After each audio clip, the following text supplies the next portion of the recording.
guys, apa kabar? Jadi video kali ini aku mau ngejawab beberapa pertanyaan teman-teman tentang CPNS 2021.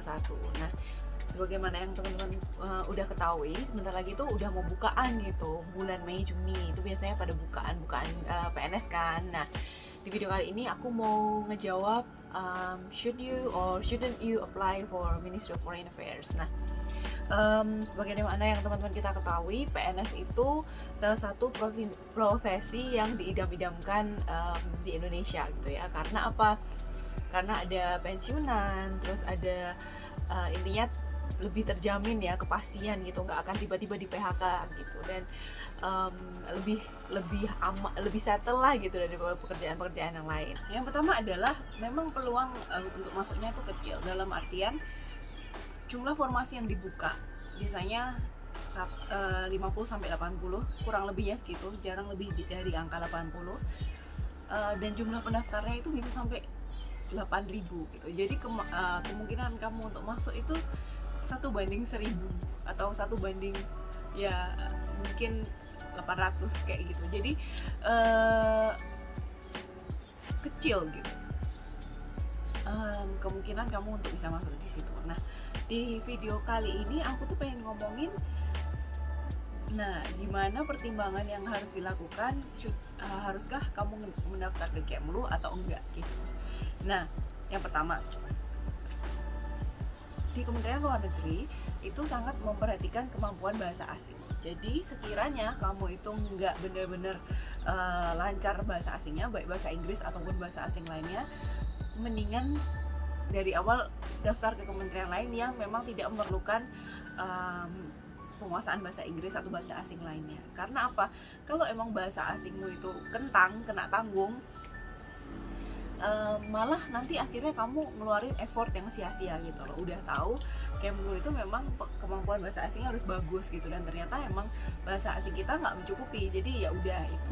Yang kedua, kalau kamu pengen di daerah, maksudnya tidak ingin pindah ke Jakarta, jangan mendaftar ke Kementerian Luar Negeri. Karena apa? PNS Kementerian Luar Negeri itu kantornya cuma satu, ada di Jakarta kalau di Indonesia ya, dan cabangnya itu di luar negeri. Jadi kamu cuma ada dua pilihan. Yang pertama tinggal di Jakarta, dan nanti kalau sudah waktunya penempatan ke luar negeri, ya akan ditempatkan di luar negeri gitu. Yang ketiga, di Kementerian Luar Negeri ini kemampuan bidang itu juga dinilai. Jadi semisal teman-teman ada dari bidang-bidang yang memang bukan HI, teman-teman mau nggak mau harus belajar hubungan luar negeri. Dan di situ buat teman-teman yang memang nggak suka atau memang lebih suka dunia kreatif, ya mungkin dari awal juga ini kurang cocok gitu. Karena mau nggak mau penguasaan substansi itu nanti akan kepake banget waktu kerja. Semisal di divisi-divisi yang non HI, misalnya ilmu komunikasi atau apa, itu konten HI-nya tetap tinggi gitu. Jadi memang mau nggak mau teman-teman harus mau belajar konten HI kayak gitu. Again, teman-teman banyak banget yang nge-DM aku dan nanya gaji.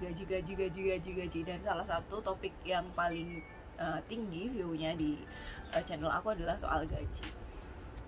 Kalau teman-teman ingin tahu soal gaji, menurut aku teman-teman itu bisa banget googling dengan keyword tunjangan dalam negeri diplomat dan tunjangan luar negeri diplomat kayak gitu. Nanti bakal banyak banget keyword yang muncul di situ. Cuman kalau pertimbangan gaji adalah Kementerian Luar Negeri itu gaji dalam negerinya memang belum setinggi beberapa kementerian lain yang jauh lebih baik gaji dalam tunjangan dalam negerinya. Karena apa?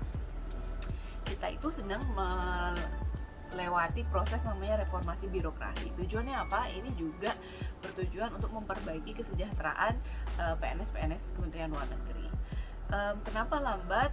Menurut aku karena memang SDM di Kementerian Luar Negeri itu silih berganti. Jadi diplomat yang baru pulang ditaruh di tempat direktorat yang mengurus reformasi birokrasi misalnya, dan dalam waktu 2 tahun 3 tahun dia sudah harus pergi lagi ke luar negeri. Jadi di situ pun menurut aku adalah salah satu faktor penghambat. Tanya gajinya cukup atau enggak, 5 tahun pertama menurut pengalaman aku, teman-teman memang harus berhemat. Dalam cerita aku karena masih single, 5 tahun pertama aku cukup aja gitu. Jadi 3 tahun pertama aku kos, setelah 3 tahun aku sekolah di Australia, pulang dari Australia aku tinggal di apartemen kecil yang bersubsidi kayak gitu. Jadi memang tidak wah gitu, dan jangan dikira bahwa hidup seorang diplomat itu akan selalu glamour, kerjaannya makan-makan, minum wine, minum champagne gitu. Enggak selalu seperti itu. Tentu saja pasti ada usaha-usaha yang harus kita lakukan kayak gitu. Nah, kurang lebih itu di video aku kali ini. Terima kasih udah nonton, terima kasih juga untuk 1000 subscriber, dan aku sangat mengapresiasi teman-teman yang udah follow, comment, share, and like. Semoga video-video aku berguna. Sampai ketemu di Kementerian Luar Negeri. Terima kasih atas supportnya. Dadah.